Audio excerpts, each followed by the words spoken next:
Good morning or good evening, everyone. Very happy to see people joining for today's webinar. My name is Margherita. I'm a CEIBS MBA 2021, and I'm very happy to introduce today's webinar about branding in China. I can see a lot of friends and classmates. I know there are some friends joining today who may not be very familiar with CEIBS, so I'd like to spend a couple of words about CEIBS. CEIBS is a global top business school. In 2020, CEIBS was ranked number 2 globally on the Financial Times list of the top EMBA programs and number 5 in the world in its list of top MBA programs. Currently, CEIBS has its main headquarters and campus in Shanghai. We have a campus in Beijing and Shenzhen. And then in Europe, we have a campus in Zurich and a campus in Accra, Ghana. So today's webinar is also the first one that has been organized by CEIBS Alumni Italia Community, which is also very soon going to become an official chapter, and we're very proud of that. And I would like to thank all of the people that have made today's webinar possible. Starting from Martin Roll. Martin Roll is a global business strategist, senior advisor to Fortune 500 companies, Asian firms, business families, and family offices. And then, of course, today's moderator, we have Professor Gianfranco Siciliano. He is a professor of finance and accounting at CEIBS. And finally, let me thank two very important people who have made today's webinar possible. One is Hannah from CEIBS Zurich Campus, Alumni and Partners Relations Manager, and Tina, who is the Secretary General of CEIBS Alumni International Chapter. So today's webinar is going to be very interesting. I'm going to leave the floor very soon to Gianfranco and Martin.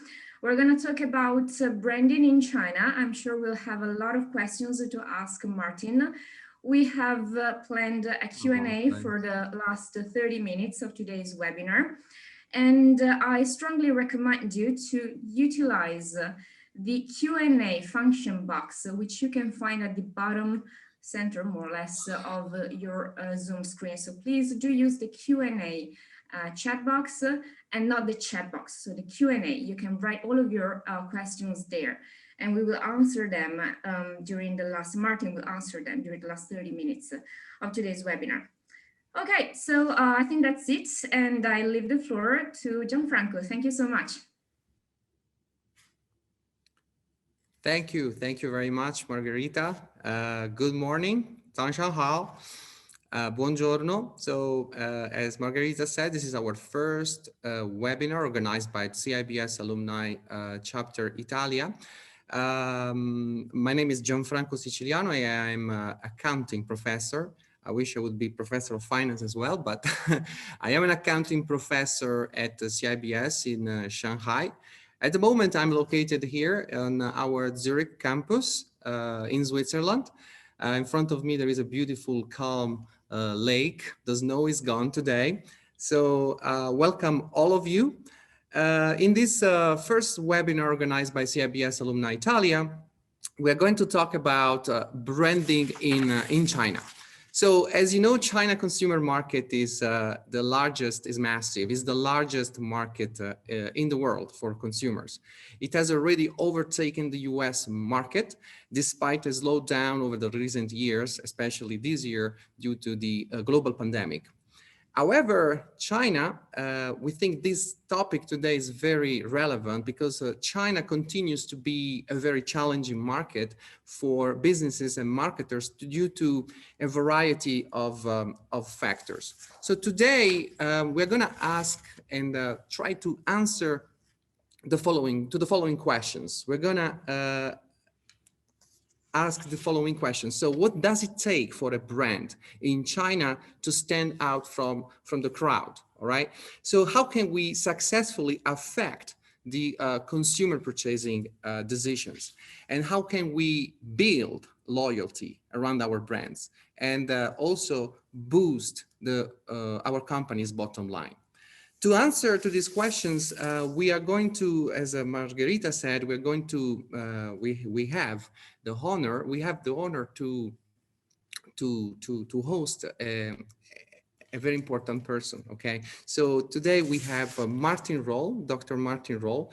Martin is an experienced global business strategist. He advises clients on how to build and manage strong global brands around the world. And he's a CEO of a Martin Roll company with more than 25 years of experience. He's an advisor to several global boards and prominent business families as well. He has been previously advisor to McKinsey and Company, and he's also faculty. He teaches MBA, executive MBA, and executive education programs at several leading business schools in the world, in SEAD, CEIBS, Nanjing Business School. And he's also a frequent guest lecturer at ESSEC, Instituto de Empresa, Wharton, and Harvard. He is the author of a global bestseller, Asian Brand Strategy, and co-author of The Future of Branding in China. Martin, moreover, he has also lived in Asia for more than 2 decades and serves clients on all the continents. So during this presentation, I would like to remind you that we kindly ask you to post your question in the Q&A section that you find at the bottom of your screen. We will try to get to as many questions as possible, all right, at the end of Martin's presentation. We have got here some people in the background, so thank you very much, Hannah, from our Zurich campus team. So now it is my pleasure and my honor to welcome and to introduce Martin, who is going to go with this presentation on branding in China. Martin, please, the floor is yours. Thank you very much, Gianfranco, for that very kind introduction. Thanks to Margherita, thanks to CEIBS and CEIBS Italy Alumni Organization, and first and foremost, a warm welcome and thanks to all of you being at this webinar today. I know this is a pristine Saturday, it's weekend time, but nevertheless, you have chosen to be here with us. I'm very grateful for that. So I'm very excited to be here today to speak about a topic which I'm very passionate about, and one to have to be very careful when you talk about China, because China is such an evolving thing. So we might talk about things today, things are evolving next week.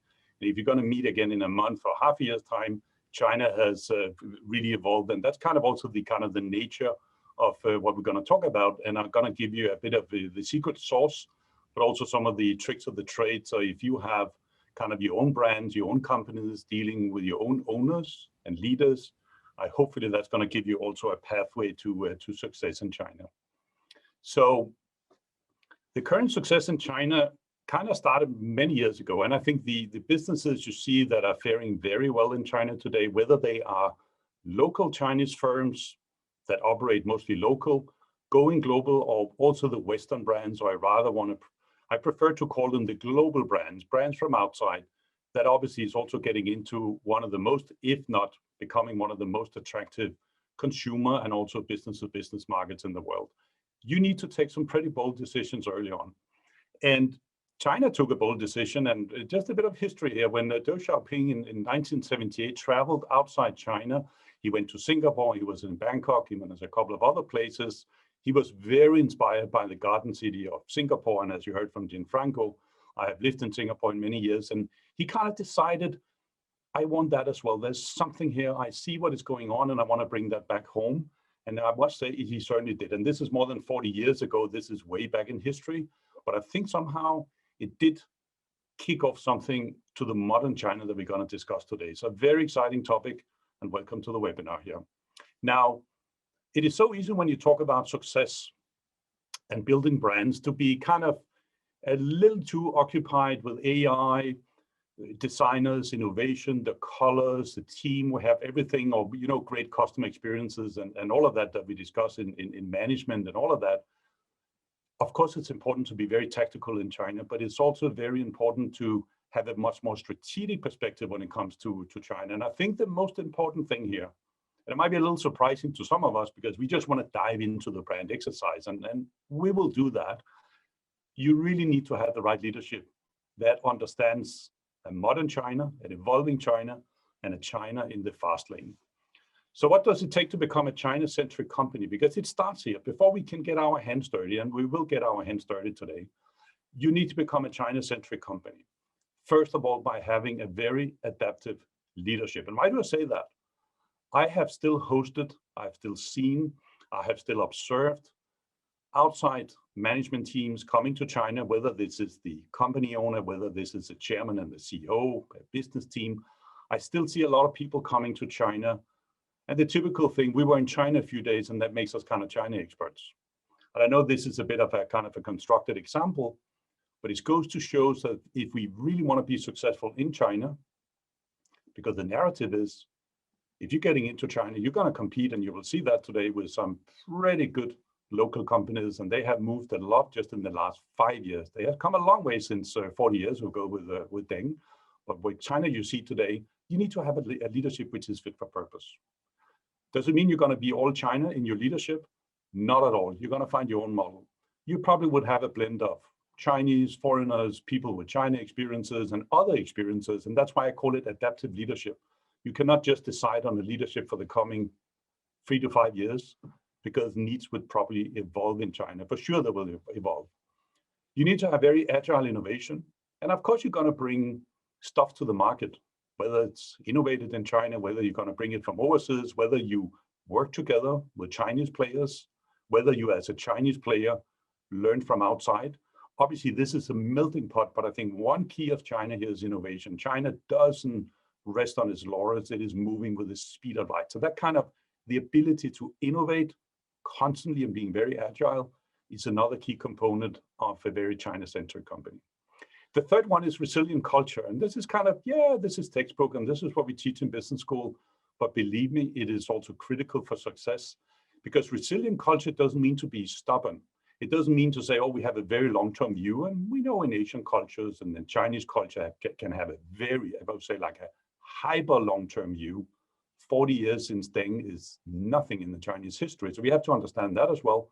But we're going to be very nimble on our toes, and that's why we need to be resilient. So get your leadership right. If you haven't fixed it, make sure you're up to innovation and make sure you fix your culture, and then we're all set to go. Because China is moving. And just an example here, which might be kind of brick and mortar in a sense, and it has a huge digital component, which is JD.com. But think about, I would say this is one of the most important things that has happened in the Chinese infrastructure landscape the last 10, 15 years, I guess, which is distribution. Before that was very complicated, very mom and pop, very state-owned enterprises, it wasn't that nimble when JD.com and obviously other players, a lot of other players have come up, but JD were one of the first movers, and you see what they have done to the boom of digital e-commerce, getting products across a vast continent, which is so different. It is a key part of that to get that right. So also look from that. Remember the China-centric company, when we think about innovation, yes, it's about AI, it's about big data, and it's about the very sophisticated management techniques, and you go to business school and we pick all that up, which is great as well. I'm very excited about it. But sometimes you just need to look at this guy on a motorbike, and I shot this in Beijing some years back, and you just see how nimble that is. It's a crucial way to understand that innovation sometimes takes place at the street level. So ask yourself this question. Whether you're a foreign brand or whether you are a local brand, by the way, and I tend to, and you will see that today, I take a little more like an outside view coming into China, because how am I here to teach Chinese to brand their own companies in China? I'm very humble about that. You have to be I have to be a little careful here. But of course, it's all the same when it comes to it, whether you are a Western brand, global brand, an Asian brand, and you will see that coming into China, or you're a local brand. But you're going to ask yourself one critical question here.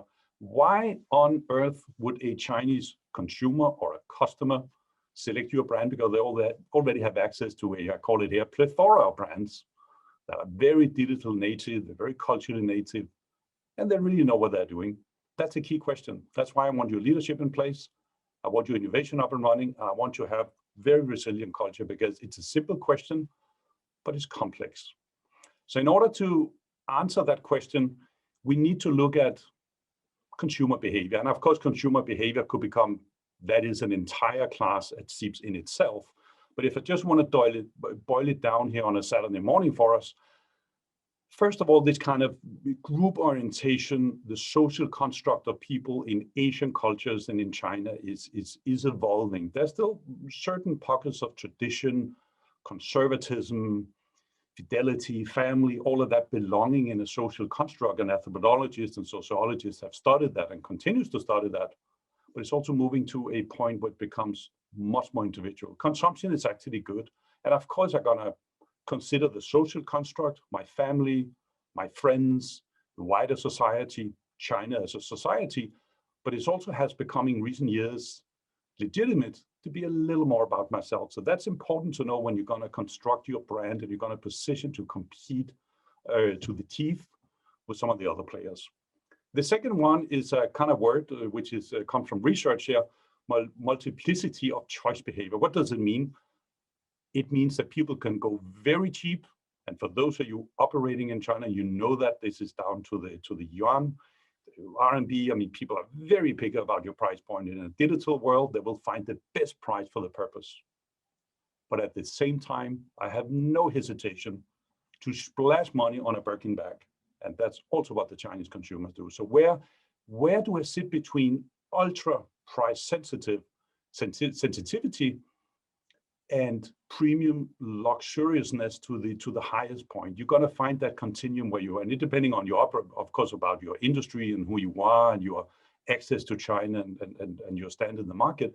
But just think about, there's not like one consumer. This can be the same consumer mind that has the same behavior, even on the digital journey. So that we need to take into consideration as well. And then, of course, Chinese consumers are inspired by the world. We all have aspirations. Of course we have. Of course, it's about the basics, and it's also about coming from the rural communities, moving up and being educated and getting access and participation in modern society. But everyone has aspirations. And we need to think about that. So you may ask yourself, where do I sit in all of this? Give you one example here, an example of a brand that I guess most of you have tried it, Moët Chandon, owned by LV and LVMH in France, fantastic brand, has done really well in China. Why? Because it's built on heritage. And think about the Chinese consumer behavior. It speaks to the self.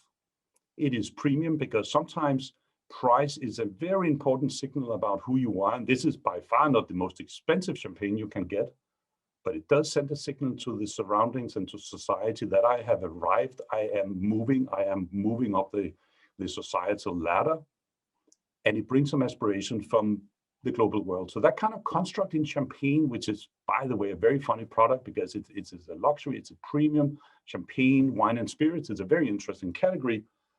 But this brand and many other brands have done very well because they are fit for purpose. And you ask yourself, don't I have to adapt to it? Yes, we have, and we'll look at that later, but not when it comes to that product. Some products are just very fit for the purpose. So if you want to be very successful, how do I build an iconic brand? And this is back to the textbook here. Let's just run through it very quickly. And by the way, disclaimer, household rules here.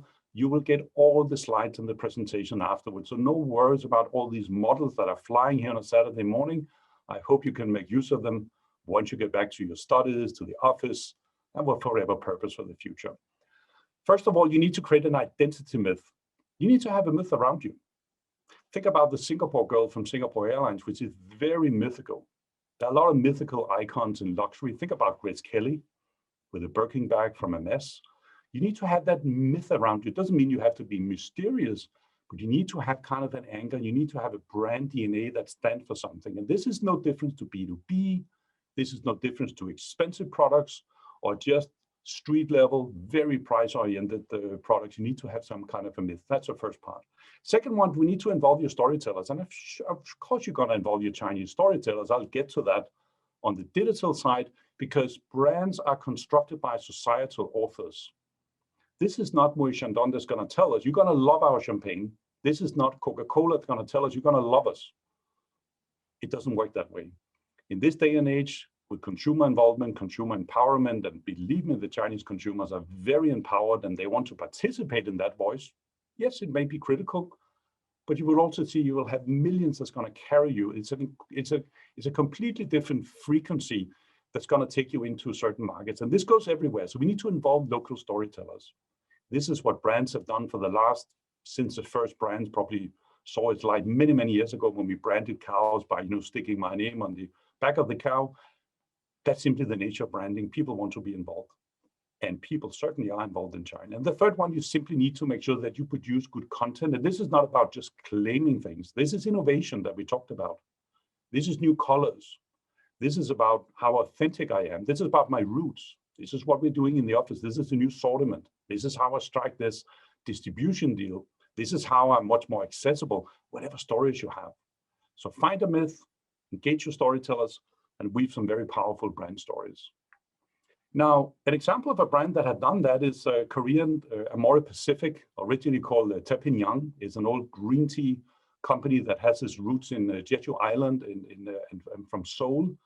That has emerged. It used to be a very small company, but over the last 15 years have grown into one of the most successful Asian skincare and cosmetics firms. They are very successful in China. And why are they successful? Because what's this thing about the Koreanness? This is just another skincare brand. This is just another cosmetics firm. What's a big deal? We have had many of the global players and local players in China, by the way. The local landscape for cosmetics and skincare is moving with the speed of light. So how can this company compete so well in China? Because they differentiate and they dare to kind of be bold and bring the core consumer, the roots of the Koreanness into the society. So they're very innovative for a start, but they're also very true to their roots. And they are probably carried by what is called the Hallyu, the Korean way, which has really taken Asia by storm to much of the surprise of the Koreans. I'm not sure we have Koreans in the audience here today, but if you ask kind of everyday Koreans and ask managers and owners, they're like, what's the big deal about Korea? Why do you love our movies and our video games, our music, our boy bands, girl bands, celebrities, all of that? Because it's mythical. It's popular culture. And think about it in the end.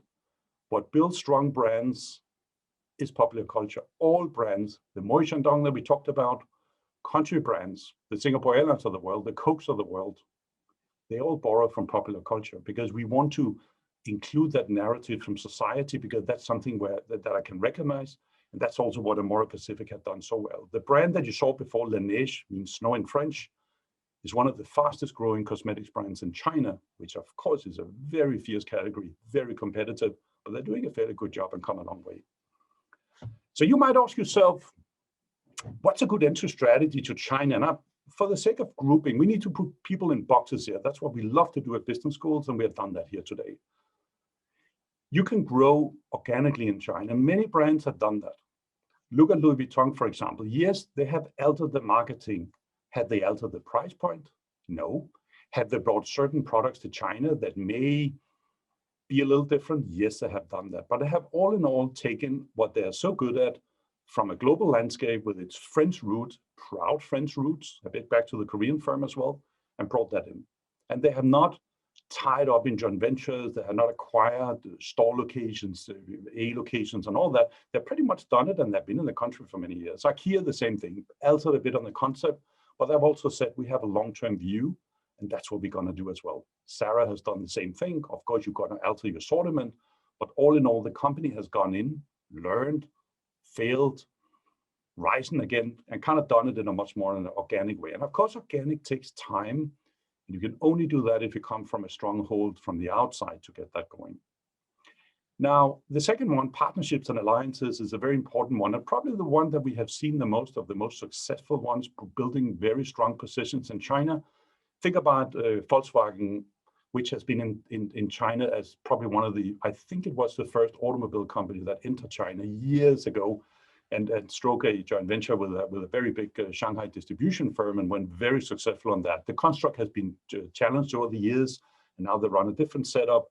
But a lot of these partnerships, you will see that. Starbucks have done the same thing. A lot of JVs, a lot of partnerships. TradeShift, for example, which is kind of a trading platform in B2B. Think about the Lavazza that you see here. They opened up not so long time ago a flagship store in Shanghai, and they did that together with Yum brand, which is a Chinese, a very big company, but they actually listed overseas. I think they're listed in America. So in order to understand that, and why do you do that? I do it because it's a way to get access. It's a way to get distribution. It's a way to get knowledge. And of course, you can move around in this diagram. It's not like you're going to have a partnership strategy for the coming 20 years. and you will see brands moving around here. Third one is acquisition. A little less of that. Sometimes acquisition becomes you work with a JV, you work with a partnership, and then over the years, you take that stake back or you fully acquire the stake that you had.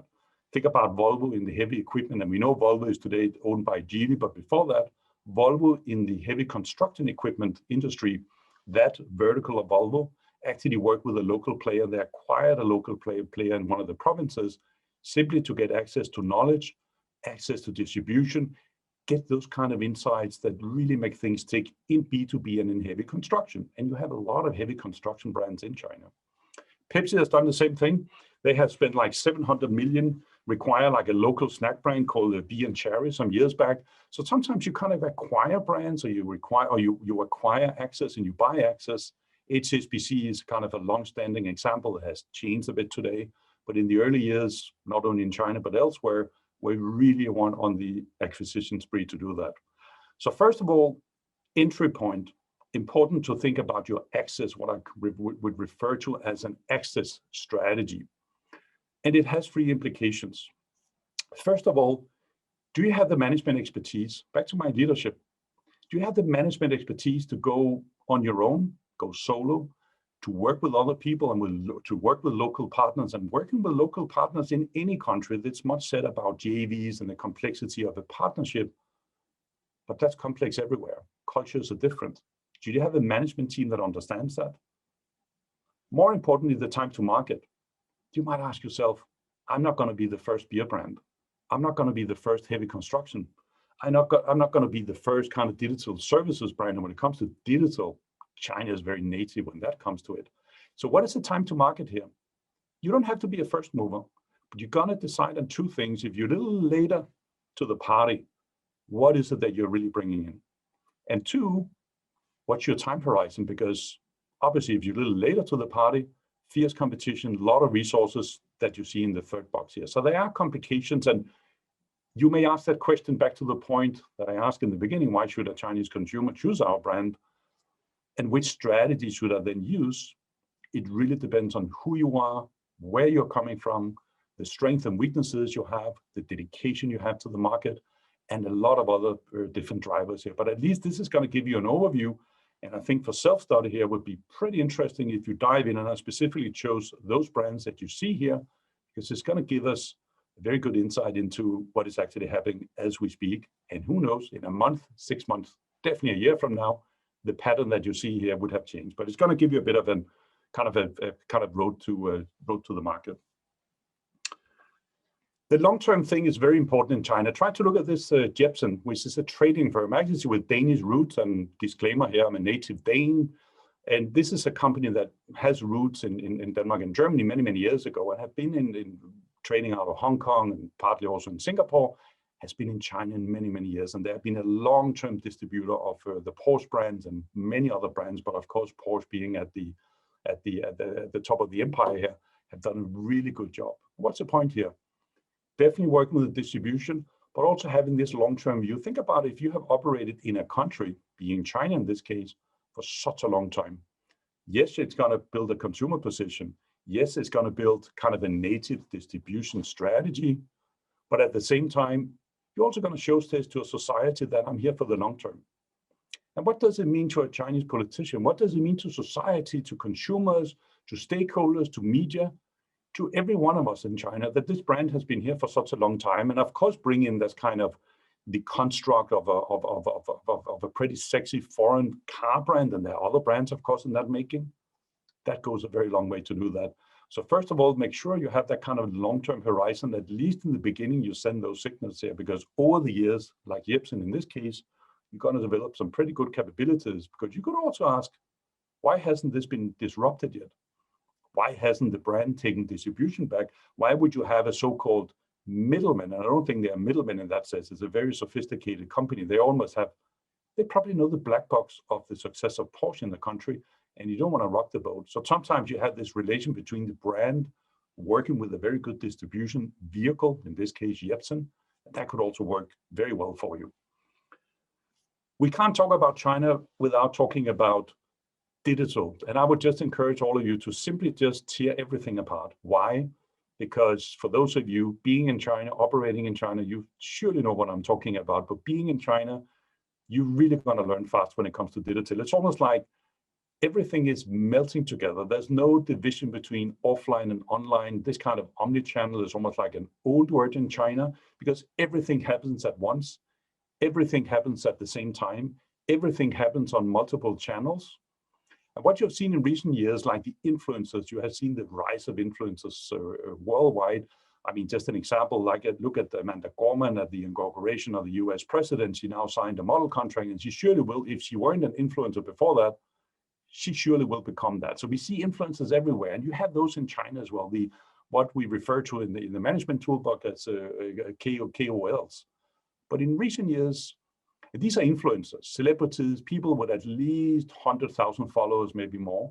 But you also see the key opinion consumers, which is a little more consumers like you and I, are rising here, because I want to learn from my friends. I want to learn from my little tribe, my little narrative, my little town, people in the industry, people in the know, people that has a narrative of normal people. So that has really moved and has become an incredible industry with live streaming and universes that we hardly have seen before. So a lot of things happening here in the digital space. It almost goes back to the opening point about the resilient culture. Why?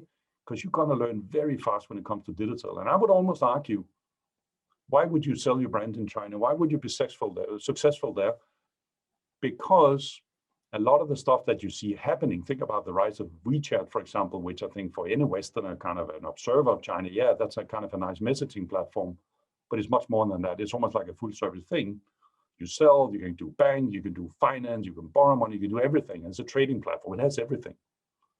From that, we can also learn, and we can learn it, and we can take that out, we can innovate, and we can actually use it even for other markets in the world. And of course, we have learned from the Alipay, we have learned from a lot of the digital, the Tencents of China and all that.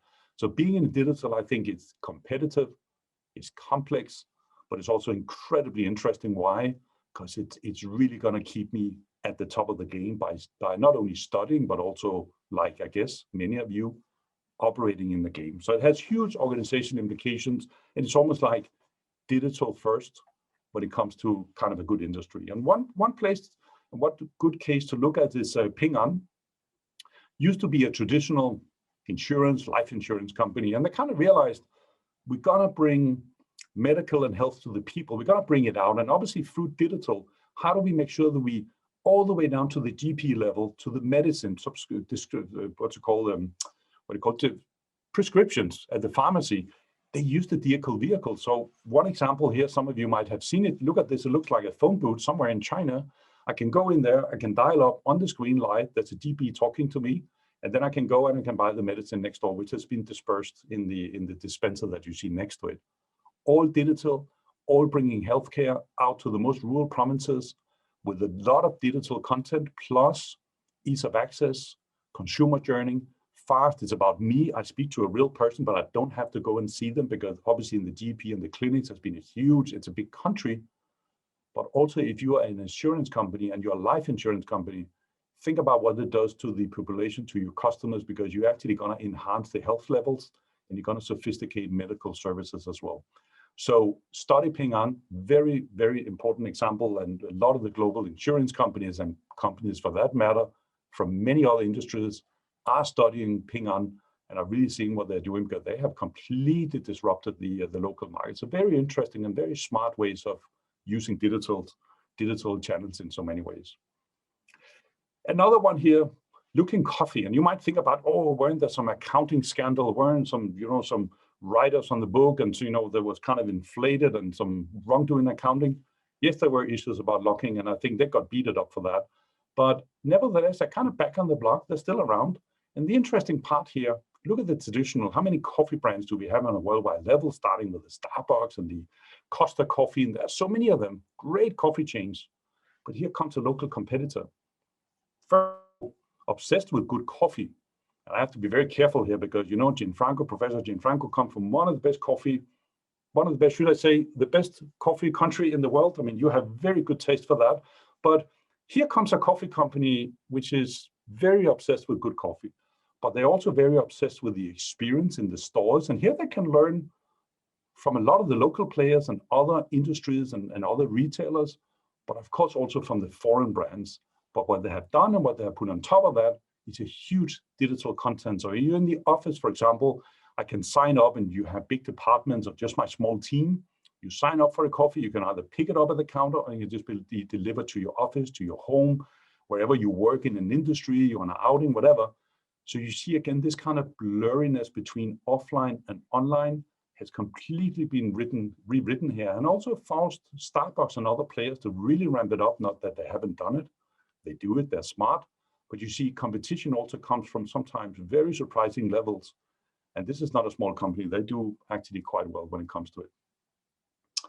So there's a bit of a rebalance taking place here, because it used to be the notion of when you went into a country or we wanted to compete in a country, that we were so focused on executing. Why? Because we wanted to get better. And we always want to get better. Getting better is, of course, the nature of the day. That's what you do in your office every day. This is what you do during your studies. This is what you do in the entire narrative and management. Of course it is. It is about creating and learning, but in the end, really trying to refine those details and being very nimble. Absolutely, that's not going to go away.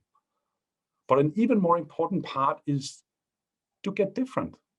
So instead of being, it's a balance, too obsessed with execution of distribution channels, the quality, the price point, consumer marketing, B2B marketing, whatever that is, we also need to learn and we also need to create.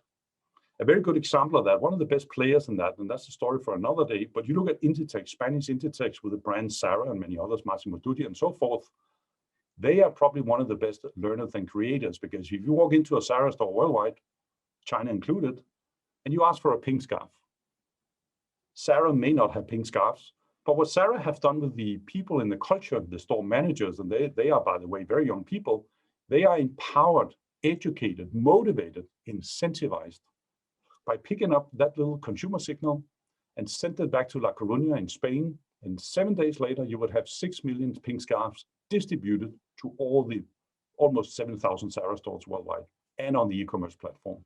What is that all about? That's about being very close to the market by listening even to the smallest signals of, to some of us, an annoying customer asking about something that we do not have in the store. Can you look at my store? I have 100,000 items on stock. And then you ask for something I don't have. Can you just pick up a white dress? No, I need my pink scarf. And 7 days later, we have it. And that's what China is also all about. So it's not only about getting better, but it's also about getting different. And that's what I mean by learning from the store at the local level. What are the other beer brands doing? What are they doing in the pump industry? What about the heavy equipment? What about the cars, champagne? And then we create something, or we take it down from the shelf and we reinvigorate it, or we re-innovate on it. Sometimes you have some of the answers to that. And you need to keep that balance between being better and getting different. That's very important. One company which is quite interesting is Danish toy company Lego. And as you know, the last 15 years, Lego has been on a turnaround and done a remarkable job. I mean, they were kind of lost 15 years ago for the reason that the management and the company and the industry almost felt like, look at this toy brick to the left. I mean, what a boring product, piece of plastic with 8 dots. How can that possibly be interesting to kids? They thought. But through research, they discovered that kids actually love Lego, but you need to reinvigorate it a bit. You need to kind of just tweak the narrative, because kids want to be good at something. They actually want to achieve mastery. What's that all about? You give kids 100 Lego bricks, or any other toys for that matter, and they will play with that. And what's going to come out of that might be a spaceship. And you look at it, it doesn't look like a spaceship, but in Chen's mind, it's a spaceship. And who knows, 20 years later, while he or she has gone through science education, stints at MIT, some of the Chinese universities, might end up working for the Space Administration, doing some fantastic innovation in materials or space travel, or anything. And at the same time, kids want to have peace of mind. So you give them this toy, and they can sit there, they can play just for themselves, because kids nowadays, in particular in Asia and even more so in China, live a very over-orchestrated life. They have so much to do. There's such a focus on education. There's such a focus on schooling. There's such a focus on success. I just want to have half an hour or an hour for myself. And that's also what the product does. So Lego has this educational value. You give kids, boys and girls, a box of Lego and something's going to come out of it because it's about imagination. That didn't quite fly in China in the original years because it's a little too fluffy, it's a little too soft, it's a little, what are my kids going to go out of it? So what they did they did a lot of cognitive studies in psychology to really understand the journey they have been on back to the turnaround, because they did this kind of research on a global level and discovered mastery and discovered peace of mind. But they also realized in China, you have to put a very important scholastic element to the journey here, that this is actually going to create successful talents, that your kids are going to be much more successful in the future. This is not only about playing in the moment, it is, let the kids play, but it's also about success in China. And that goes a long way. And they did that, have a lot of academic research going. So this kind of learning to play, that is a Western concept and the global concept, has been tweaked and is being tweaked because the full concept hasn't evolved yet. It is evolving and it is becoming very, very successful. And now they open up factories, and of course they had some trademark issues. They had some copycats that were settled in court. It was a long battle. It happens to a lot of companies. So sometimes back to the core, speak to consumers, observe your consumers. Here you can't speak to the kids, that is forbidden, but you can observe kids, and you can do that through psychologists and sociologists. And they did that. Then you start to innovate, and that's what they did. Very successful, still being kind of written as we go here. So could we sum up maybe some of those principles for what am I going to think about if I go into China? Yes, we can. And I brought you here kind of a model which I think it's kind of gonna help you here. First of all, that's a cultural, you have to be very culturally sensitive, and it's a very fragmented marketplace, right? So of course, Sarah, when you think about sizes, it's a typical entry mistake by a lot of the fast fashion retailers, and I worked with a lot of them over the years. You think a t-shirt or a white dress or pants are just the same worldwide, but the size code small, large, medium, and XX large actually have different sizes depending on where you are on Earth, and sometimes they get it wrong. So that's one example. McDonald's tweaked the menu in China, elsewhere, to really understand what is, and that consumer taste is changing. It is evolving over time, and that's very related to culture. Then you also have to understand that in most industries, and surely for consumers, they have a very rich history. Again, back to the point, why should I buy your brand? You have to be very culturally knowledgeable. And that's what I said in the beginning. Some of them are obviously native, culturally natives. So what makes you a culturally native brand and coming into China, operating in China already? Think about Walmart. Tied up with JD.com, learning, is still opening, is still investing, whereas Carrefour some years back decided simply to part with China because they never got that insight into the Chinese consumer in the supermarket, what kind of wet market you wanted to have, what kind of access, what kind of shelves, the store experience, which is not the typical store experience that we necessarily would have outside China, because the Chinese consumer just wanted it differently.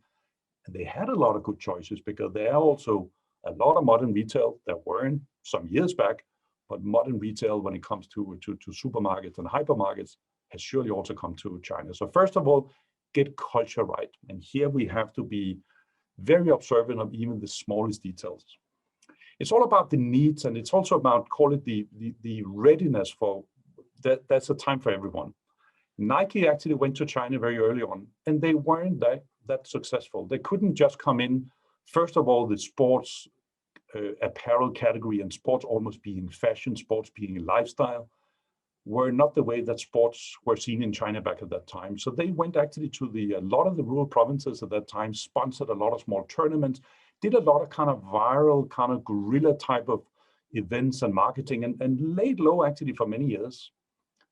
And the sports industry and the consumer, the modern consumer, evolved when that happened, fueled partly by the pride of Li Ning, a Chinese sports athlete that won a lot of medals back in Los Angeles in 1984, came back to China, created the Li Ning sports apparel company, became Nike of China. And I wouldn't say he monopolized, but he was a very strong force in the Chinese market for many years. Wanted to go global, weren't that successful because I haven't brought it today, but his logo looks pretty much like Nike. Consumers couldn't really identify, they couldn't really distinguish between the two logos here. But He kept it up for many years, but that also paved the way of a product category, a sports category that is not only about winning and performing, which is a big element of it, but also, as you know, for any brand in sports apparel category and equipment, it's also very aspirational. That sits very well with the consumer behavior that we had in the beginning. Remember that aspirations, a little more about myself, actually works very well. And you look at Nike today, they understood that difference. They made a lot of failures over the years, but you look at Nike today, along with Adidas and many other players, but Nike was a very early mover, back to the Porsche and Jepsen from 1955. Sometimes it just takes time to get the needs hierarchy right, and they stayed it out and they did a good job. Modernity, we all want to rise on the social ladder in terms of recognition in society and all of that, and HSBC is also a very good example of that. You can't teach HSBC too much. I mean, we know the financial sector has evolved, it has its own challenges in the last, should we say, 15 years, but somehow an old Hong Kong, Shanghai trading bank that, banking corporation that has been around for kind of many years, went through a buying spree in many places, didn't go that well, but nevertheless, in many countries of the world, they've done it in India, they've done it in Southeast Asia, they did it partly overseas, didn't fare too well, but in a lot of the emerging markets, came in here and brought kind of a sense of modernity to a lot of the markets where they accumulated a lot of the assets because they bought a lot of banks. I think they bought more than 150 different brands. And they all accumulated under the HSBC brand, which now has moved the headquarters back to Hong Kong and to Asia. Very interesting because a part of that growth, the story behind that is kind of bringing modernity even down to the nitty-gritty details of trading finance. And of course, it's a consumer offering as well, but it also had and does have a very strong B2B arm, which originally, and this is the origin of the bank, which is trade finance, which obviously is a huge thing back in Asian history. That is also about how am I going to position my brand? And that's about, sometimes you just need to stay true to your brand core values. You're not going to change anything, almost. We had it before Louis Vuitton and IKEA, right? Pretty much IKEA has to change it. And we know the homes, depending on who you are, how you can afford it, the affinity of kind of you belong in, what you are. Of course, IKEA brings a lot of that. And that's what's a bit of an educational journey that you're going to go to a warehouse. We have all these departments, you can get anything and I'm going to bring it back and I'm going to assemble it myself. Maybe someone else is going to do it for me and all of that. So there were a couple of tweaks, huge, massive warehouses. Obviously have to be tweaked a bit, but also almost broader category to the modern consumer, the modern rising consumer. So sometimes you're not going to tweak too much. Then there's also about, remember, we need to build resonating brand stories. And the two brands that have done that very well, and I think really traded on the myth, More Pacific with the Korean ones have definitely done that. That's a very good example. Two other good examples I brought here today, two brands which have been in China for a long term.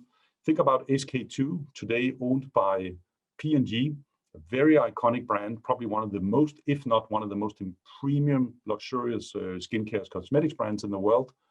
Originally developed by Max Factor in Japan. It got acquired by P&G many years ago. And many people still have this kind of mythical thing about SK-II. Nobody knows it's owned by an American player now, and who cares anyway, because this is buried back in history. But my brand origin, that's this very mythical thing about this ultra beauty and the premiumness. This is ultra premium.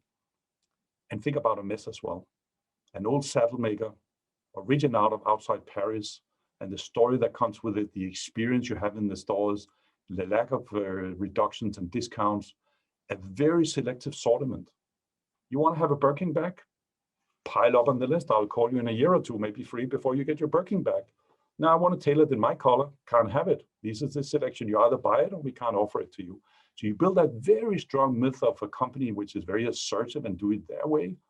Very iconic in many ways, but there are stories behind the quality, the leather, the original saddle maker, and of course the modernity. Even though a mess in many ways, it's not that modern when it comes to it. They don't have, you look at the windows every day, the window displays, you go to Sarah, you go to the other brands and the Uniqlos and all of them, they change the window displays twice a week, once a week. And this doesn't do that. They don't change the displays for a month or 2, 3 months at times. It still is what it is, but it is very powerful myth to bring that in. So in order for that to understand that, you need to be at the front line to understand what that happens. I'm just going to give you 2 examples here. Look at this example. So Lindsay Owen Jones, now partly retired, He ran L'Oréal for many years. It was an iconic figure. Entered back in, I think, around 1968, has been a lifetime with L'Oréal. But what he did, what most people outside L'Oréal would not know, he spent at least 2 to 3 days a week traveling, visiting markets, all of that. But most importantly, he went further than that. He went out in the front line because he visited stores where they had display of L'Oréal products. He went into hairdressers. He spoke to stylists in Hollywood. He went into people's homes. He spoke to women, spoke to men, spoke to younger people, looked at celebrities, looked at all in all how this L'Oréal product were actually utilized and used on the local level. And a lot of the innovation, a lot of the reason why L'Oréal have really had a go in China is because he was on the ground for quite a lot of time. And he did go to China. He went all the way out, even to the most rural homes. A lot of studies have covered this, to realize, for example, if you're going to wash your hair, you may not necessarily during those years have hot water in your rural home in the village. But I still aspire to have a brand with the feeling it cleans my hair, even though I hardly know where it would come from. But I know there's a quality. I want to buy quality, and I'm willing to pay a little more for it. And that's what we do when you come in here. And they did that. So he realized, we're going to create a product which is fit for purpose. And they did. So they tweaked the shampoo and all of that with that. Did he see it for himself? No, he had a team, because there are many, many countries he had to be in, but he was out there in the front line. Back to your leadership, adaptive leadership. Sometimes you just want to go for yourself and you want to pick it up. Want to mention this guy as well. I've seen him in action. He surely does the same thing. One of the key reasons why LVMH, LV, and a plethora of brands, look at Tiffany. They brought Tiffany, and you can ask yourself, who's the best shareholder for a brand? Is it the Tiffany shareholders? Why would LVMH buy it? For a lot of reasons, but one of the reasons being they are on the ground, and the chairman himself, the owner, is on the ground. And believe me, he is on the ground in China to see it for himself, pick that up, and bring it back into the organization as well. So just look at yourself, look at your own behavior, look at your leaders. Are you doing that? Are you on the ground? Are you watching? Because just by watching, I think that's half the solution to the equation here. Then just to sum it up briefly here, sometimes Western origin is not a bad thing. Coca-Cola it's an American brand, and it's going to bring the American brand, and whatever that roots, you might have the Italian roots, the German roots, Canadian roots, which is all good. Sometimes you can bring that in, and Coke certainly does that. The free spirit and what comes with this narrative of obviously a long legacy of Coke, just don't underestimate the local pride, because sometimes it can hit you. So we have to be a little careful here, and it can hit us like a tsunami at times. Danone, for example, with the milk powder, Danone has also done very well, still emerging, but they have done very well good with the milk powder, because think about, this is about, can I trust you? Brands is also about building trust. And during the milk powder scandal, which you probably all have heard about, that were in China some years back, Danone did very well because they protected the supply chain, but also that narrative of a foreign brand, a French brand, that brought in quality. So sometimes that outside the West and whatever origin you have actually fared very well, and consumers are ready to buy it. And distribution as the last one in terms of market access, I think we covered that very well before. So only while sleeping, one does not do any mistakes here, said by Ingmar Kamprad, that kind of created IKEA. And why do I have that slide here today? Because I want you to be nimble. I want you to be on your toes when you do things in China, because disaster can hit from a small thing. And you could ask yourself, why didn't anyone see it or could decode that this could potentially become a bit of a row with the Chinese consumer? They portrayed an ad with a Chinese model that obviously was struggling to eat pizza with chopsticks. It did not fare very well with the Chinese consumers and the Chinese society. And Dolce & Gabbana, I mean, almost like retracted from the country. So you have to be very careful. And you could say, could we have picked up and avoided that at the drawing table? Probably yes and no. Who knows? Because tomorrow there's going to be a beer brand, there's going to be a B2 brand, there's going to be a car brand. We just have to be very careful, where sometimes cultures can be interpreted in different ways. So nobody did this on purpose, I'm pretty sure with that. Of course, we have to be very careful with sarcasm and irony and kind of the way we look and the way we view and we talk about other cultures, and it goes any way in any culture worldwide. I just want to tell you, cultural sensitivity here, nobody, I think, didn't plan to do that, but it did become a problem for a company. So cultural sensitivity, think back to Ingmar Kamprad, very important to kind of have your readiness going here.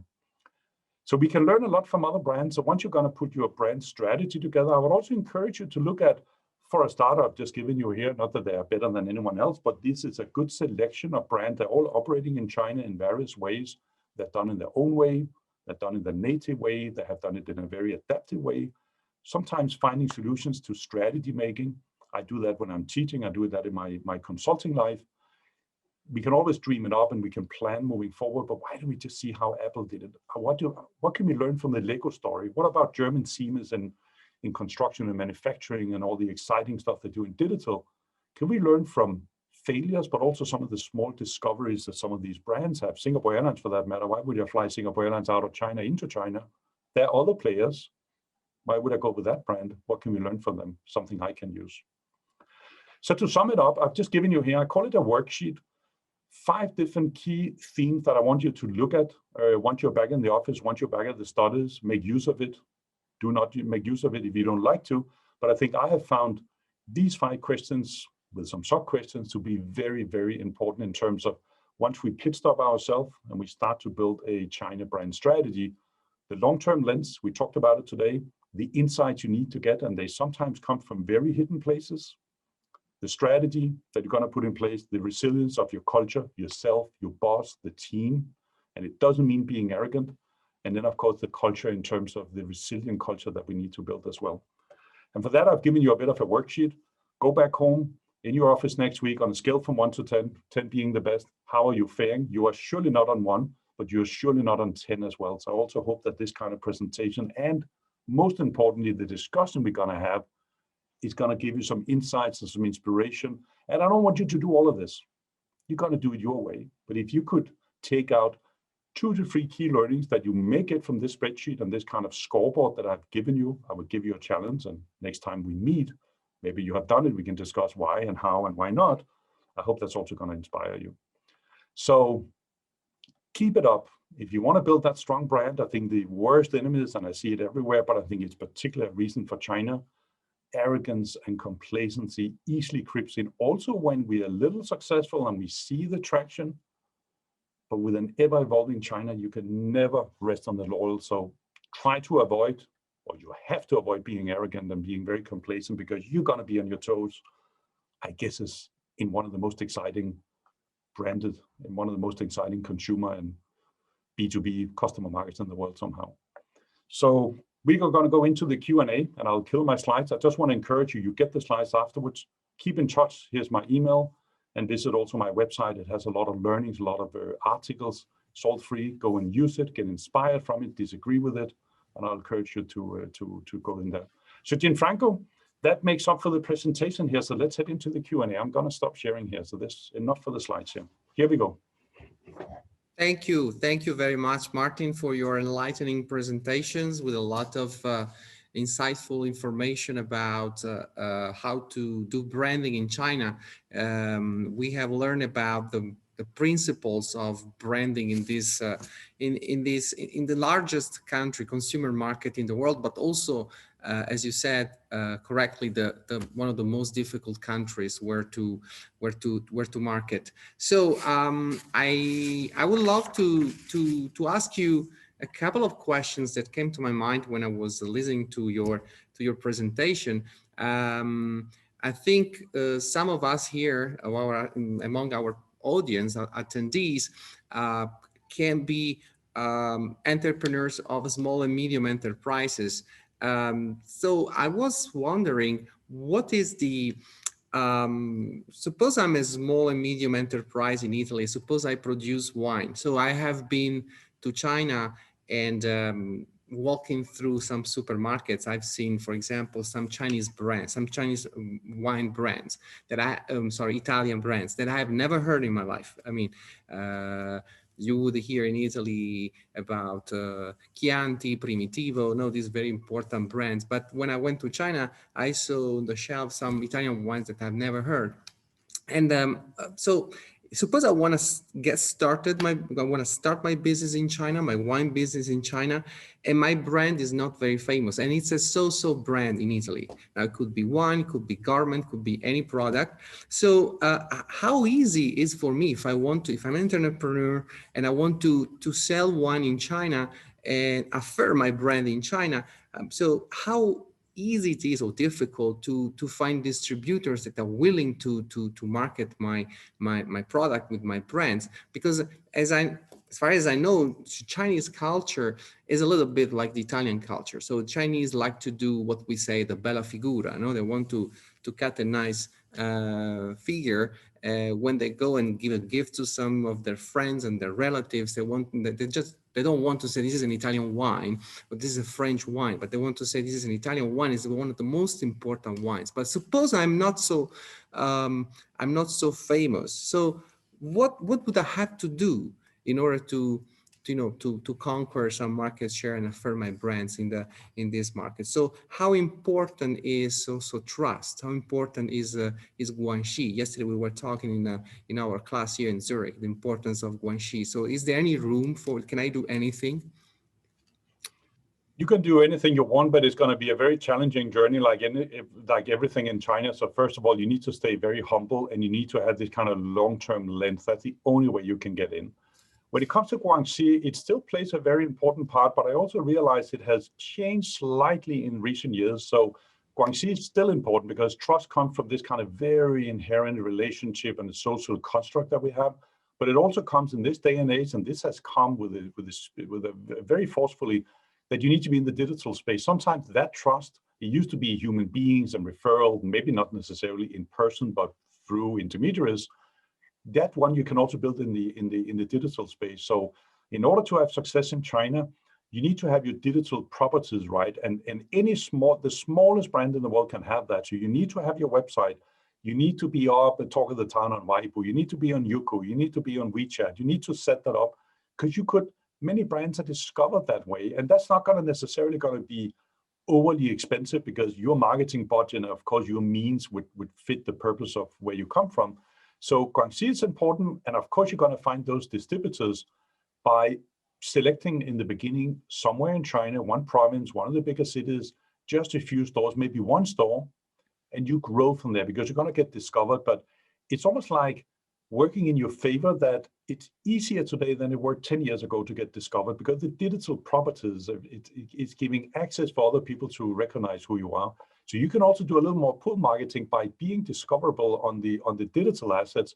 But of course, in the end, you're going to find a distributor. It's going to be very hard for yourself. And there are all these wine importers and distributors that you go along with them, ending up in a Walmart one fine day. And some of the other ones, of course, it's a dream for many, but you're going to take it step by step. And then you're going to pair it with event celebrity. Think about the Kohls and the Co's and the influencers, and obviously the consumer influencers that I talked about. They are very important. And you're not going to you can't afford the number one influencer in China, but there are many, many influencers. And sometimes you have these kind of micro segments where you start and you're just going to put that kind of rings in the water, and it will evolve that way. That's the way I would do it. A bit of the guerrilla, learn a bit from Nike, because you probably won't have the big budgets, but learn from this kind of almost like guerrilla marketing, and make sure that you at least enable your brand to go a little more viral. That's the way. And then you need to have a very compelling story. What's your story? Are you from Italy? Are you better tasting? Are you a value brand? What comes with that? Is it used by someone? Is it grown in some kind of a very interesting area of Italy? Storytelling is also part of that. Everyone is looking for a good story, the Chinese consumers included. Okay, thank you, Martin. And just one more question: how important is to have a Chinese partner in order to market your brand in China? So, what are the conditions, and when should I look for a Chinese partner that could help me out affirm my brand in China? Would you go for it? I think it's very important to have Chinese partners, and it's almost like in my entry, even thinking about entering into China or operating already, maybe the way that you described it with the wine brand. I think it's important to always look for Chinese partners, and you're going to ask yourself, what's the increment? What is the partnership gonna do to me? Textbooks and real life is full of very negative partnerships, and things that go wrong, expectations were wrong, win-lose, all of that.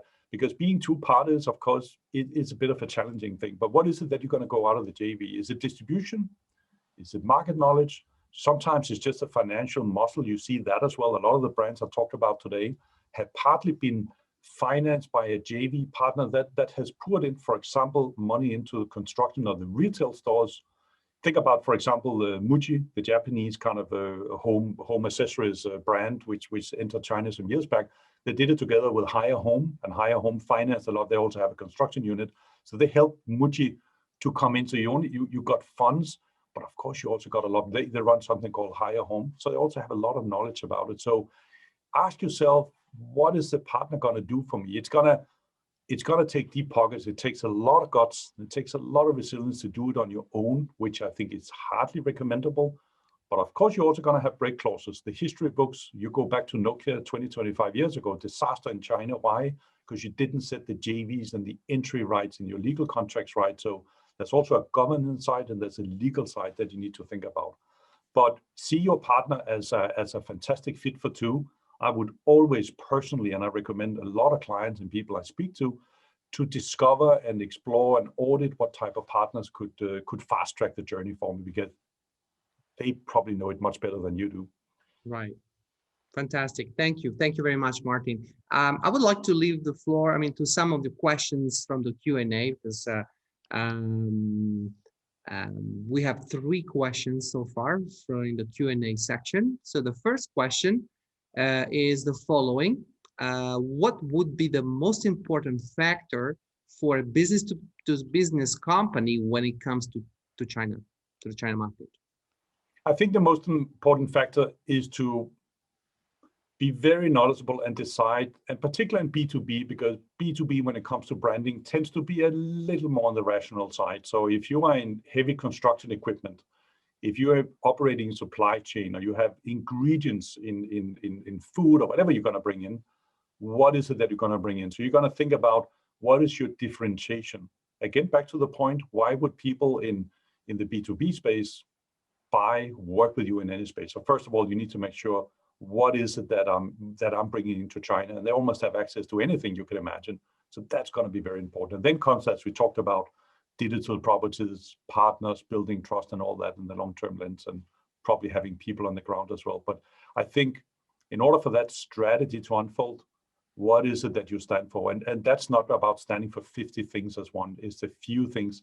Tell me those 2 to 3 things that you are very, very good at, and you're going to fight for that, because you can't be jack of all trade in China. That's impossible. Great, thank you. And now we have another question from Delfino.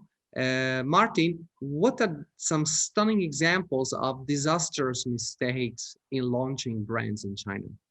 Yeah, that's a good question. It's a good one. Yeah, that's a good one. I'm also a little hesitant here, because you actually have a lot of bad examples of entry strategies to China. I spoke about the kind of, Nokia, and even before that, Ericsson. That was in the very early years of China. This is back in the 90s, and Ericsson kind of laid it all out to the Chinese manufacturers and all the components. A lot of phones were manufactured in China, plus a lot of distribution were left to kind of local partners and all that. And it was copied. And it was kind of used against Ericsson, because from that emerged other competitors. That was a very bad example, deliberately way back in history. You can probably ask any brands operating in China today, including all of them that I showed you. They have all done mistakes. Have they done disastrous mistakes? No, but they have all learned along the journey. Nike has done mistakes as well. What's it called? The brand that I had before with Walmart that pulled out Carrefour. That's an example, for example, also that had to kind of learn that lesson. So a lot of them have learned, but is that kind of one a textbook? I don't think so. They have all learned along the way. Okay, yeah, thank you. And so far the last one, Q&A, but please feel free to ask as many questions you want. It comes from Julian. It's about a foreign premium brand. So if you are a foreign premium brand and you go to China, you are attacked, okay, by cheaper products, okay, brands of cheaper products, then would you support the idea of creating a low-cost brand? It could work for you, and I think that's a very defensive strategy to protect your core. And again, you walk into a LV store and a Hermes store, and these bags are, you go for the Birkin bag in Hermes, it is not a cheap bag, let's put it that way. And it's not on sale. There's no discount whatsoever. It doesn't happen. If you do a discount, you'll be fired and you're in the store. Nobody would do that. It's part of the brand. So if you face that, you're going to protect your premium brand. Supporting a local, low-cost kind of fighter on the side, it's a very good strategy. One example could be if you look at the Carlsberg. And back in Denmark, Carlsberg is kind of the day-to-day beer, but outside it's a pretty premium beer as Carlsberg. Carlsberg operates and quite successfully in China as well. Obviously, the bigger cities, and it has a very big affinity. It's a very affluent. It's a premium brand. And what they did to kind of fend it off a bit, because they, of course, you might be on sale and you're going to fight it in Walmart. You're going to fight it in the corner stores and the drugstores. But what they did, they launched Tuborg, which is another legacy beer. That used to be the two biggest competitors in Denmark, but Carlsberg merged and bought Tuborg many years in history. Tuborg is also a premium brand in certain places in the world, but they have used it as a little more of a tactical brand. I wouldn't say low cost, but they have used it to fend it off, particularly in the other tier cities. And they affiliated Tuborg with music, younger people, and also activists, and a little more rural, a little more grounds, a little more kind of guerrilla type of marketing to take that pressure away from the Carlsberg brand so that could stay premium. So sometimes it's not only about low cost, sometimes it's also about having an alternative that stands for something which is very different. Great. Thank you, Martin. And by the way, we are getting more and more Q&A questions. All right. So anonymous, I can't see the names. So the next question is, do you need to be in retail to succeed in B2B? Like, for example, food brand. How do you motivate chefs, food companies to use your product versus other products? I think it really depends on the brand that you talk about, right? For example, now you see like a plant-based vegan meat. You know, you have some of the big players, and some of them, one is awaiting approval. One of them is operating. There are more to come because, you know, vegan and plant-based meat is also a big trend in China. It is coming everywhere in the world, and it's a very nascent space. So does it mean a chef in a restaurant or in a vegan restaurant? It could be a chain, could just be an offering on the menu that you want to have vegan, and that beef might be, for example, one of the American players. It doesn't mean that the retail that consumers or the chefs are going to see it in retail. It might help you, but I think it does depend on the category, whether you're in ingredients people would know about, which you will in vegan, because you can imagine do a vegan burger, you have a vegan dish in a restaurant, or, you know, they kind of in the hotel F&B sector. Of course, if you can touch, it's almost like an ingredient branding strategy, like Intel Inside in your computer, right? Because they will be knowledgeable, they will be critical. Consumers are talking about vegan and plant-based meat, whereas a lot of other ingredients, I mean, if you're going to have your Kikkoman sauce in the dish you cook up in a hotel, it doesn't matter, because I don't ask for a meal where you have Kikkoman soya sauce from Japan in my meal. So it depends on the construct, depends on who you are, but your consumer story out there as a pull strategy, as an ingredient strategy could of course work very well for you. But also the fact that the chef is he might be an early, and you might give him the credit for being the early one restaurant, one hotel, downtown Beijing, whatever, that could later become a consumer story, and that could go the other way. So it's actually the chef endorsing it and other consumers endorsing into B2B. So I would look at both options. Okay, great. So now the next is omni-channel marketing already a must-have in China? Yeah, absolutely, 100%. And again, and it has been for the last 5 years. And it's almost like you start with digital and then you go offline. So this kind of brick and mortar, and then we have a bit of fluffy digital around it. Those days are over. China is almost like, if you were to put one, the digital journey is the most important one. Then you figure out distribution, and JD.com is gonna deliver your goods in Western and Northern China. But that also means there's a right for disruption.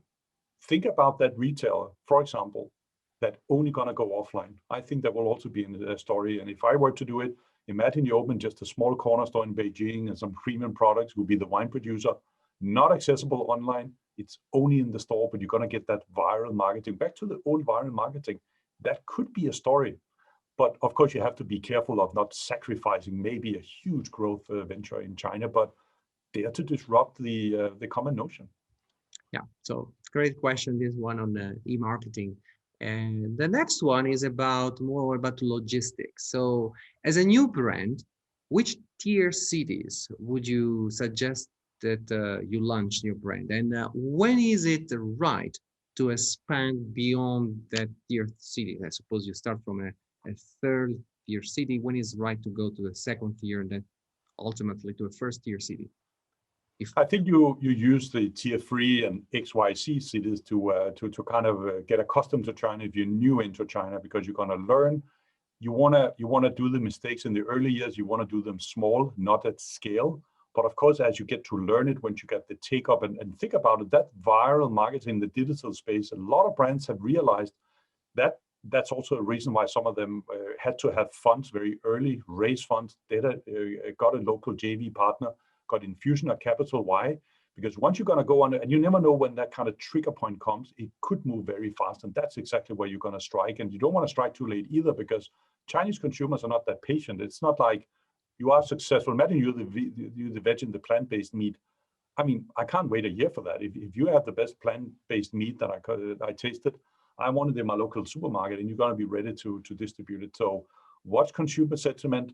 What's a competitive space? And of course, you also need to be willing to invest. There's no such thing as a risk-free entry to China. You're going to invest, and you're going to dare to fail and learn from that. So start small, but sometimes you also want to go in big. Some brands are going into first and second tier cities in the beginning, because it simply comes. Think about a brand like Hermes, and I know it's $1 billion company. They would never enter that kind of brand in the premium and luxury space, would never come in through a tier 5 city. Of course they would not. It depends on the category, it depends on your journey, it depends on your capital kind of availability and all that. Thank you. And now Tina is asking a question relying on your 20-year experience in Asia, not only in China. So she asks, you have written about brand strategy in Asia. So what are the key differences, in your opinion, to brands that enter China versus other parts of the continent? If it may be a little political provoking, for many years in Asia as a big construct, there were a bit of what I call a inferiority complex. And that's a very strong word by a Westerner, but I've lived in Asia for many years, so I've seen it for myself. So Asian consumers, Asian managers always preferred the Italian brands, and you can't blame them, because Gianfranco, very good brand from Italy. So whenever fashion came from Prada from Milan, L'Oréal products in skincare and beauty from France, Dreams from Hollywood, good tech from California, the Apples and all of that, they had that inferiority complex about your own product. So a Singapore-born product, a Malaysian product, a Thai, Filipino product, a Hong Kong, Korean product for that matter in the early years, they were a little inferior in terms of it's much better when they come from overseas. That was one of the key reasons why when I motivated those brands to, first of all, build their own brands, but also getting into there might have been a little easier, because there was an easier uptake. You don't see the same inferiority complex in China somehow, because Chinese consumers know the growth story. They're, of course, proud of the country. There's so much happening simply by I call it in the beginning, the plethora of products and services, which have learned, and some of them were all not pretty, and some of them are not up to standard, and some of them doesn't do well, but it has moved so fast. So my local choices are so much better to the choices I used to have in the Philippines and anywhere else in Asia. And that's why the entry into Asia were slightly easier for the global and the Western brands compared to China. They have been met with resistance, with skepticism, critical answers. Why are you better than I am? Why would I pay like a fire and be more for your brand? Because in my local grocery store I can get the following XYZ. So I would say very savvy consumers. And I think it partly comes from this word. I call it inferiority complex, and there's a bit of a kind of psychology construct that I've also described in my book, Asian Brand Strategy. And it's moving, of course, and the rest of Asia, by the way, have shedded that inferiority complex big time. Look at Korea. They don't have any sense of an inferiority complex. They're very proud about the Korean brands. By the way, one of the most difficult countries as well to enter into. That's a webinar for another day. Right. Nice question. Nice question. So next question is about the SOE. Now, we know that SOE have decreased their output in China over the last 20 years. Okay, everything before was done by SOE, and now 80% of output, industry output, is done by private companies. But nevertheless, SOE still play a big role in the country. So the question is about how having an SOE partner as a partner can influence your brand strategy. Can you offer some examples, if you have, so successful and unsuccessful stories for this case? I think you have seen it in infrastructure. It tends to be very large scale. So if you're, for example, in energy, I've seen it, in highways, big infrastructure, water, electricity, grids of China. So very big infrastructure type. I mean, you can't avoid it because that's not private enterprise. It is state owned, it is state controlled. But of course, you want to have infusion of technology. Look at German Siemens. Look at some of the big American players. You have a lot of these kind of outside kind of technology and manufacturing. Some of the big French players have also been operating there. Some of it highly related, for example, to the Belt and Road Initiative, which you of course want to have a certain technology infusion, knowledge you're going to open up and you're going to merge it that way. So you typically see it there. You've also seen it in the financial sector with some of the banks, and of course, banking and finance in China is an area in itself. It's very complex. Some of the banks you've seen them with JP Morgan, Goldman Sachs, investment banks coming in, but also retail and also B2B and trade banks. Some of the Singapore banks have been very operative, and that's also has a kind of a state-owned kind of component because the banks are not privately held in China. It's pretty much a state-owned, supervised kind of thing, and you can just see the latest one with Alibaba and Alipay and all of that, which is basically a discussion about the future financial system in terms of coins and the currency and all of that. So that's also an example of an industry where you would meet the state in that and you work along with that, because that could also be an entry ticket into infrastructure finance. So I think those are probably the key two industries to it. Okay, thank you. And now Gennaro is asking a question about having and create an ecosystem. So it's more about the strategy to enter the country. So instead of entering alone, he's asking, would it be a good move to try to create an ecosystem with some other Italian brands, for example, already successful, even from other industries, but still related to yours?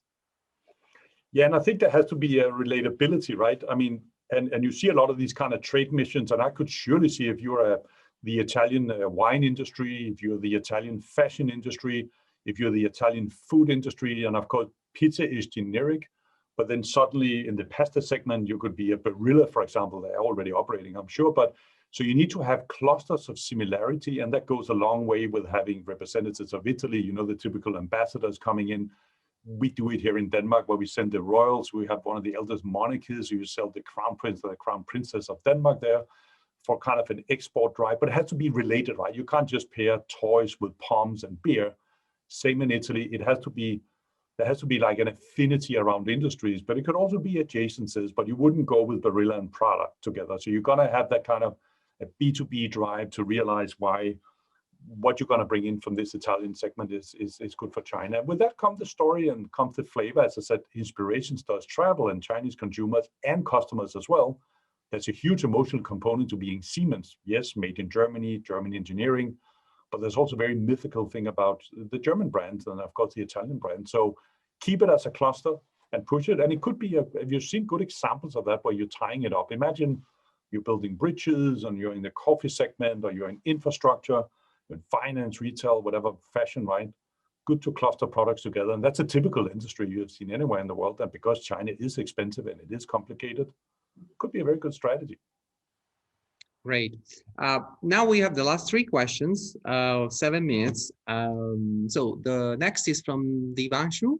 So thank you, Martin, for such detailed presentation. My question to you is, how are Chinese brands and retailers bridging the gap between offline and online commerce, especially when it comes to luxury brands? Here I would be a little provocative, and I've studied this space, and I've climbed in luxury.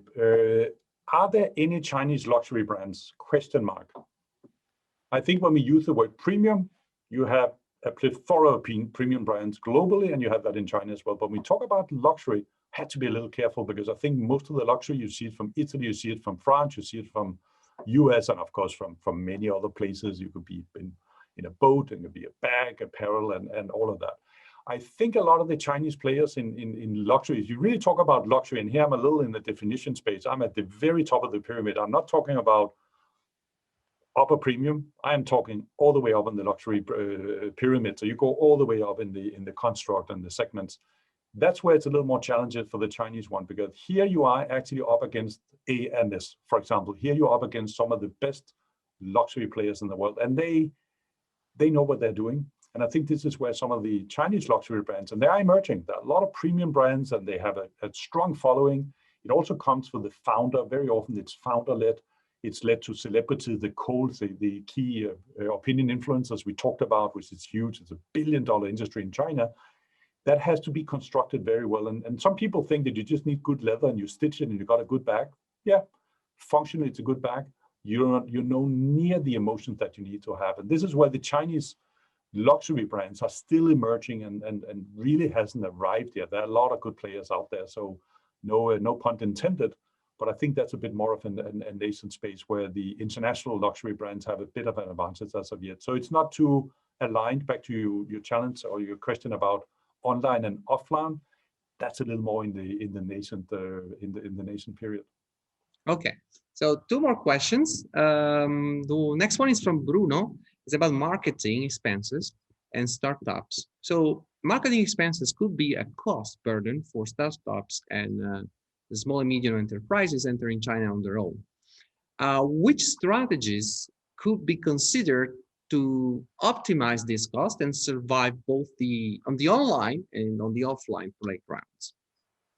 I think the most important thing here, because at the outset, it doesn't cost you anything to get on Baidu and be visible like you go on Google Oasis. So what is most important, I think, for a startup, because you have nothing to show, you are new, you have no legacy, you have nothing. Somehow, that's the nature of a startup. But I think that is also the best place to be on earth, because why you can construct who you want to be. And I think when it comes to startups, thought leadership is the most important part. Because when you're a startup, you're going to fight much harder because you're not going to do everything for everyone. You're going to stand probably in the startup space. That's the way a VC or angel investors would look initially at a startup. Tell me that one thing that you're very good at, not 3 things or 5 things. I don't want to hear about it. One thing that you solve my needs, and I would create that thought leadership around it.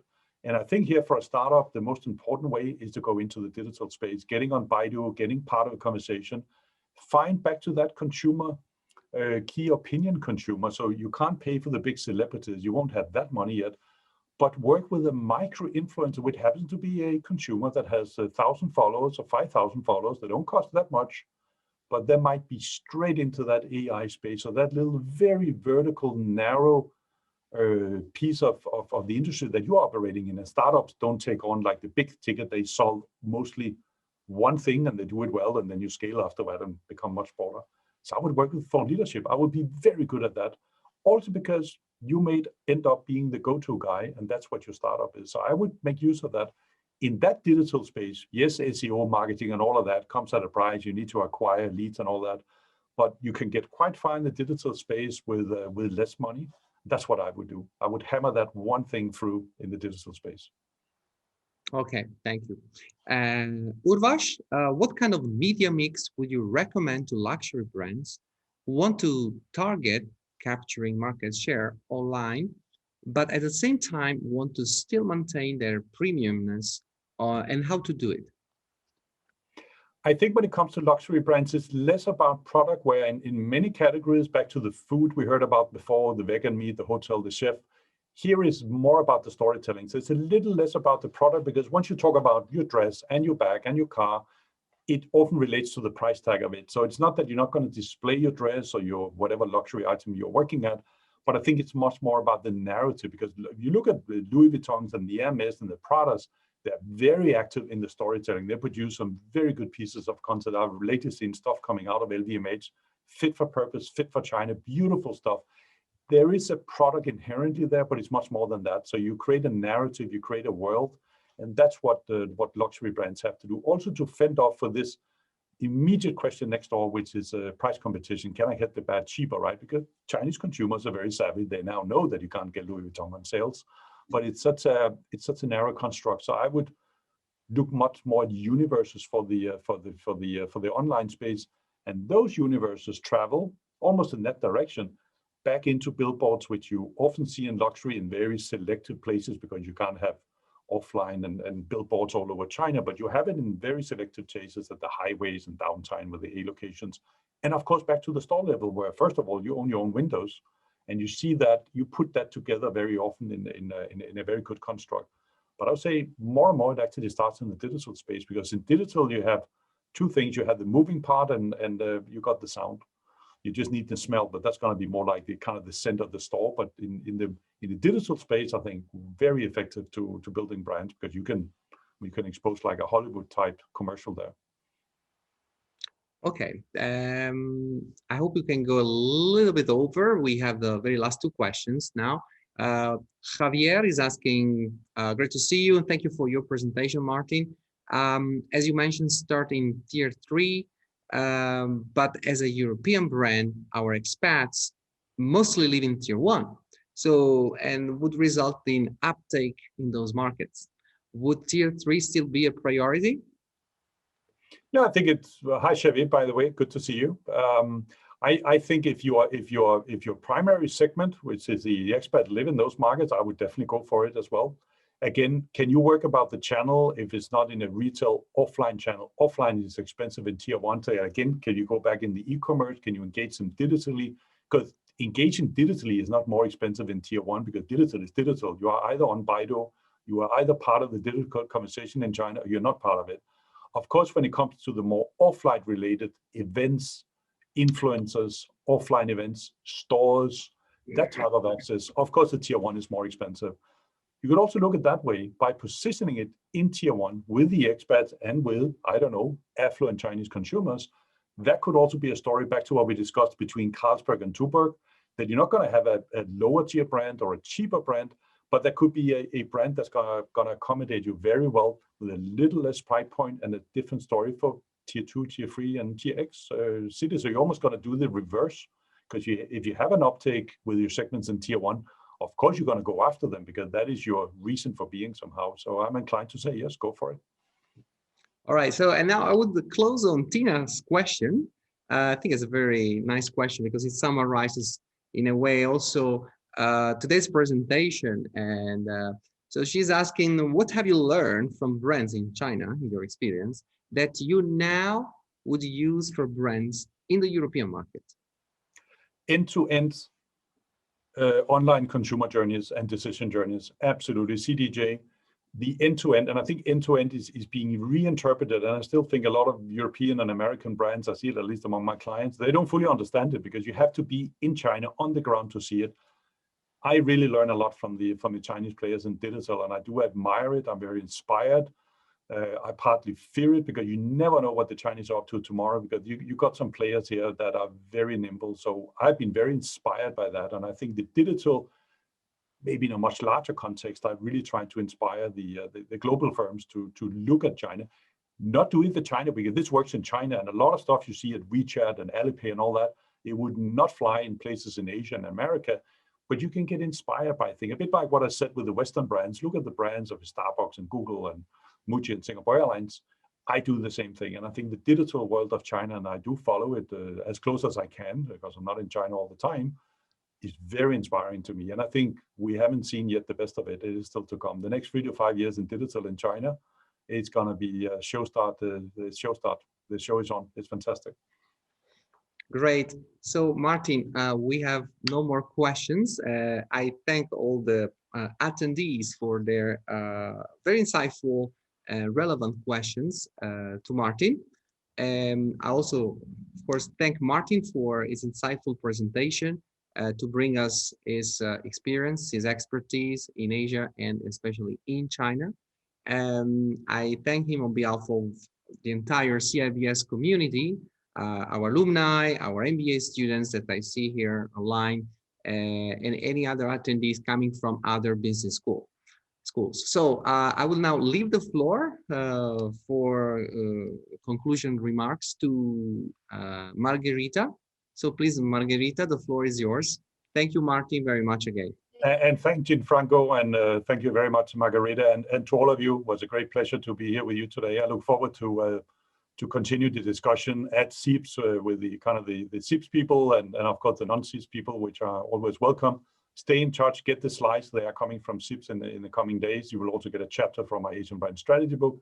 Keep in touch and go do it, be daring enough. I mean, you're going to go into China and get it done. So thanks so much for this opportunity, and I wish you all the best. Thanks. We look forward. Thank you, Martin. So thanks again, everyone, and have a wonderful weekend, everyone. So bye-bye.